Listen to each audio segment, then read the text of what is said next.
du tout. C'est parce que j'ai pas voulu mettre mon nom exact pour éviter des piratages sur Facebook. Alors, tout ça, c'est des données complètement fausses. Ça n'existe pas. Mais il faut savoir que dans le deuxième véhicule que nous avons, le monde du désir, on pense quelque chose, on crée. C'est là où on va rêver. Et dans le rêve, on va créer ce qu'on a envie spontanément. Quand quelqu'un meurt, quand il a lâché son corps physique et le corps éthérique qui le maintenait en vie ou en santé, il se retrouve dans le monde astral. Dans le monde astral, selon ses croyances, et bien s'il croit que Jésus va l'accueillir avec les anges autour, il va créer, il va projeter sa propre pensée, et effectivement, il va vivre Jésus, il va vers la Bible, il va le toucher tout, hein. Il sera vraiment avec les anges. Parce qu'il le croit. Et dans ce monde-là, tout ce que tu penses, déjà dans le monde physique, elle crée. J'ai expliqué tout à l'heure comment. Et bien dans le monde astral, c'est d'une facilité enfantine. J'ai envie, je sais pas, d'un gros gâteau au chocolat, je le pense lié. C'est aussi simple que ça. Éventuellement, pour poursuivre la question de Philippe, c'est aussi la question pour maintenir les personnes dans le, dans le bas, entre guillemets. Si je leur dis qu'il y a l'enfer, ils vont m'écouter pour aller dans le paradis. Donc on les attire vraiment comme il faut dans le bas. Voilà. C'est pour ça que toutes les religions reprennent ce truc. Il faut savoir que l'Église, alors moi je suis pas trop fort en histoire, mais ce que je sais, dans beaucoup de religions, c'est que l'Église et le pouvoir étaient confondus à l'époque, et même les savants, ils faisaient tout passer par la religion, et pour maintenir le peuple, justement, on leur faisait croire des choses comme ça, qu'il y avait l'enfer et le paradis. En plus, on leur interdisait de lire la Bible, parce que si vous étiez détenteur d'une Bible, vous étiez brûlé. C'était réservé uniquement aux savants, parce que nous, on ne sait pas lire. À l'époque, ils ne savaient pas trop lire en plus. Non, ils ne savaient pas du tout lire, justement pour les maintenir. C'est pareil, ceux qui avaient l'érudit et compagnie étaient à part. Les autres, la masse couillante. Alors, de faire croire aux choses bien et mal qui n'existent pas, ça c'est une notion qui a été créée aussi, on va le voir. L'Église catholique, parce que c'est celle que je connais, c'est celle qui a fait le plus de mal à l'humanité, a mis en place plein de choses tout à fait fausses. Le purgatoire, le paradis, l'enfer. À l'époque, quelqu'un qui croyait qu'il allait en enfer, quand il mourait, dans le monde du désir, il était réellement en enfer, le pauvre. Jusqu'à ce qu'un de ses guides ou un ange ou quelqu'un, une entité, vienne le sortir de là en disant non, tu as projeté, c'est ce que tu crois, mais c'est pas ça. Voilà.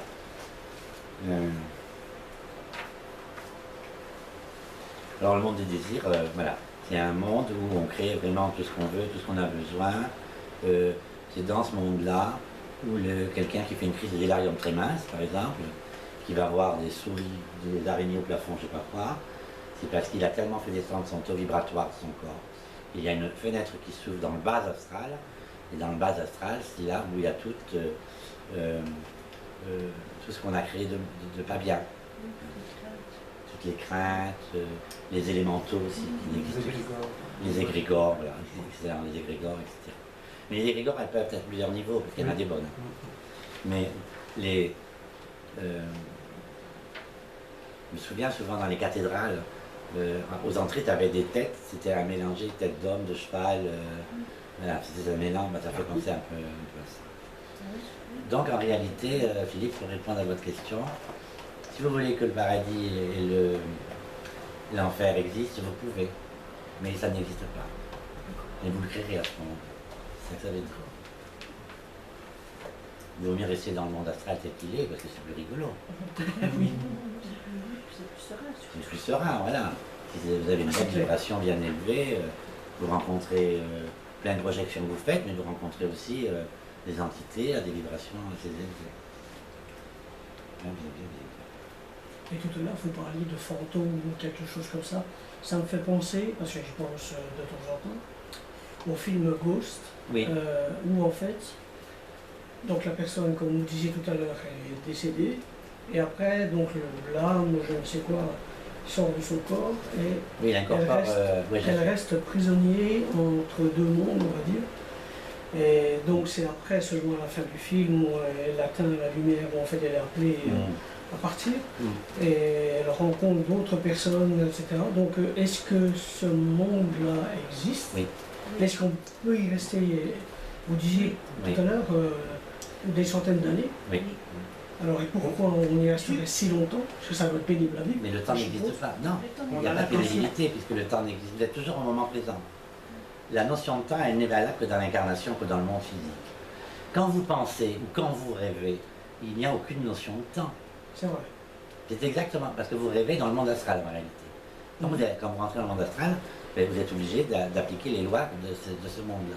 Donc le temps n'existe pas, la distance n'existe pas, vous passez du coq à l'âne de seul coup sans savoir comment vous avez fait, dans un rêve. Oui, c'est vrai. Hein? Et en réalité, dans votre rêve, vous êtes toujours au moment présent. Voilà. C'est après, quand on se réveille, qu'on va le rapporter, qu'on va le décoder, on va garder des brides et on va l'installer plus ou moins dans une portion linéaire pour rentrer dans une logique. Parce que si vous dites à quelqu'un j'ai rêvé tout ça en même temps, en même point, au même moment, il va dire bon, celui-là.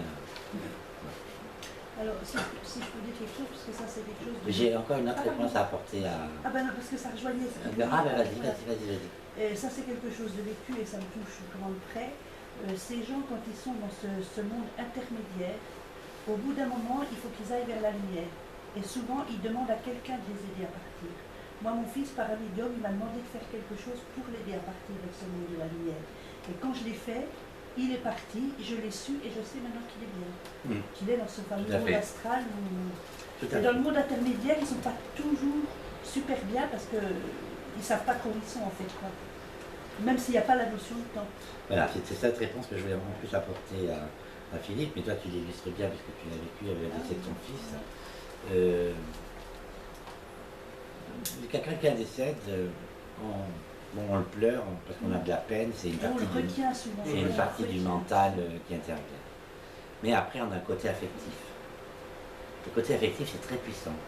Ça décuple les énergies naturelles qu'on a. Et le fait de penser toujours à quelqu'un qui est décédé, ça l'empêche à lui de s'élever. Parce qu'il est attiré comme un aimant. Il ne peut pas, tant qu'il n'a pas, on va dire, l'autorisation entre guillemets, de continuer sa route. Parce que une fois qu'on est désincarné, on se remémore des autres vies qu'on a vécues. Donc on a plein de travail à faire. On sait qu'on va passer une période où on va, alors ça c'est dans le monde astral, on va vivre toutes les merdes et les malheurs qu'on a fait subir aux autres. On va les ressentir. Si on a fait pleurer quelqu'un pour telle raison, on va pleurer pour telle raison. C'est une loi d'équilibre, et ça je l'explique après. Après on va passer dans un autre ciel, un autre monde, moi j'appelle ça ciel, où on va vivre toutes les bonnes choses qu'on a données aux gens. On a rendu des gens heureux, on va vivre ces moments heureux là. Après on va passer sur une vibration autre, et on va continuer un chemin, mais là je ne vais pas le détailler parce que ça serait tout compliqué, on aurait pour la journée. Parce qu'il y a tellement de monde, on fait tellement de choses, et en réalité, quelqu'un qui décède, il ne s'endort pas du tout. Il reste, où il comprend qu'il est mort, et il accepte, et il dit au revoir à sa famille incarnée, parce qu'il y a ça aussi dans ce sens-là, hein, où il ne peut pas les lâcher, donc il est toujours en pensée avec eux, donc ça l'empêche de voir qu'il y a un autre chemin derrière. C'est dans les deux sens en réalité. Et souvent c'est dans les deux sens d'ailleurs. Parce qu'une maman, mais bien sûr, une maman forcément, tout l'affectif pour son fils, et son fils pour la maman c'est pareil. Dans ce sens-là, père-fille et fille-garçon, c'est très très fort les liens. Ça vous va comme réponse, Philippe? Donc, ce fameux ego qu'on a vu tout à l'heure, hein, qui s'est démultiplié, parce qu'il ne voulait pas mourir, il a inventé un truc génial. Il a inventé plusieurs lois, notamment la loi de cause à effet. Alors la loi de cause à effet, c'est quoi? La loi de cause à effet, ça veut dire que quand vous faites une action, quelle qu'elle soit, il y a toujours une réaction. Et comme ça a entraîné une réaction, qui est également une action, va entraîner de nouveau une réaction. C'est ça la loi de cause à effet. Donc on n'est pas prêt d'être désincarné si on fait des actions. On va dire comme ça. Hein, chaque fois que je fais quelque chose, ça va entraîner une réaction. Ça peut entraîner une réaction en chaîne. Hein, ça peut provoquer une désolation sur les médias parce que Jojo il a sorti une grosse connerie, plein de monde est contre. Voilà, mais ça c'est la loi de cause à effet. La loi de cause à effet, elle dit aussi que je vais récolter ce que j'ai semé. C'est-à-dire si j'ai fait mal dans cette vie-ci à quelqu'un, je vais avoir ce qu'on appelle le retour. Si c'est pas tout de suite, ça peut être dans 30 ou 40 ans ou 50 ans, ou ça peut être dans une vie prochaine. Mais il faut toujours solder ce qu'on a fait, il faut toujours récolter ce qu'on a semé. Toujours. Donc il faut faire attention, en réalité, aux actes que l'on pose. Il vaut mieux que ce soit des bons actes pour récupérer au centuple, parce que c'est ça, c'est ce que ça veut dire, hein. Plutôt que de poser des actes malveillants, on va avoir après le retour de manie, ce qu'on appelle le retour de manie. Donc il a créé la loi de cause à effet, il a créé la dualité, ce qui est très difficile. Alors la dualité, ça veut dire que rien n'existe sans son contraire. Le son par rapport au silence, le noir par rapport au blanc, il y a toujours un opposé. S'il n'y a pas l'un, il n'y a pas l'autre. Le bien par rapport au mal. Le bien ne peut exister que si on a une notion de mal. On est d'accord, Philippe? Le son ne peut exister que si on sait ce que c'est que le silence. Donc c'est bien des vibrations opposées. C'est quand même des vibrations en vérité. Nathalie, elle me regarde de dire mais il est couillon ce mec ou quoi? Pas du tout. Non, je suis attentive. Hein? Alors il faut savoir qu'on est dans un monde de dualité, d'ailleurs on vous le dit qu'il y a la gauche et la droite, on n'arrive pas à trouver autre chose. Hein? Il y a le nord, il y a le sud, on est envahi. Le froid et le chaud, la beauté et la laideur, on est envahi sans s'en rendre compte de la dualité. Il y a une autre loi qui a été mise en place, toujours pour ne pas mourir, hein. C'est-à-dire pour faire perdurer et se réincarner plusieurs fois, la loi des opposés. La loi des opposés, c'est-à-dire une vibration. Alors ça dépend comment elle est vécue de l'intérieur. Une vibration va souvent amener une vibration complémentaire. Il y a... comment je vais dire ça? Mais après, parce qu'elles sont plus ou moins toutes confondues, ces lois. La loi de résonance, par exemple. C'est un peu la loi de réincarnation, puis c'est un peu toutes les autres lois. Ça veut dire que selon la vibration que j'émets là actuellement, mon environnement a les vibrations qui correspondent. Je vais prendre un exemple plus simple, pour que vous compreniez. Tout est dans le... Tout ce qu'on a à l'intérieur est projeté à l'extérieur. Moi, cette plante que j'ai là, c'est parce que je l'ai dedans. Et elle est déjà passée par mon monde de pensée, et par mon monde de désir, et quelqu'un me l'a offert. Quelqu'un, par exemple, qui dit, qui achète un gratte-gratte, et que je rencontre, tu vois, ça me fait rire d'ailleurs, Yann, un gratte-gratte. Oh oui, mais tu sais, de toute façon, j'ai pas gagné. Moi, j'ai dit, écoute, tu peux le jeter tout de suite, tu n'as même pas besoin de le gratter. Parce que si on achète si on fait une action et qu'on n'y croit pas, ça veut dire qu'on ne va pas mettre la vibration adéquate qui correspond, qui va aller nous chercher ce qu'on a dans notre monde de pensée. Parce qu'il faut savoir que rien n'existe sans avoir été pensé au préalable. Comme un peu préhistorique au début, il a trouvé un truc plat pour manger. Puis il a dit, je vais mettre un pied. Ah, ça ne tient pas, je vais mettre 2 pieds. Ah, ça ne tient pas, je vais mettre 3 pieds. Ah, 3 pieds, ça fait un petit tabouret, c'est mieux. Si je mets 4 pieds, c'est mieux. Donc, il a d'abord passé par la pensée, il l'a créé mentalement, pour pouvoir l'incarner dans la matière. Tout est pareil. Tout ce que vous voyez dans cette pièce a d'abord été pensé par quelqu'un. D'où le rôle important de ce qu'on pense et de ce qu'on a à l'intérieur de soi. Si on a le fond mauvais, ça peut arriver, parce qu'on peut arriver avec un bagage d'une vie antérieure où on était intrusant. Parce que dans une vie antérieure, on a pu aussi bien être pape que gros truand. Hein, parce que c'est des expériences qu'on a besoin de faire pour le fruit de l'expérience. Donc, ce qu'on a... c'est pour ça que je dis des fois les gens, moi je sais beaucoup de gens qui ne sont pas bien en entretien.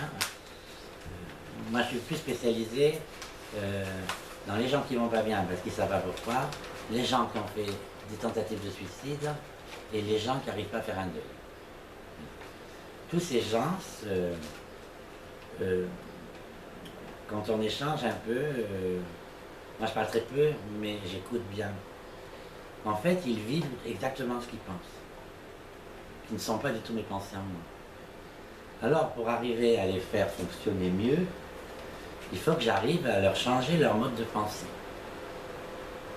Si j'arrive, souvent, en général, on peut dire, parce que j'ai pas eu de tentative de suicide qui se sont suicidées depuis. Hein.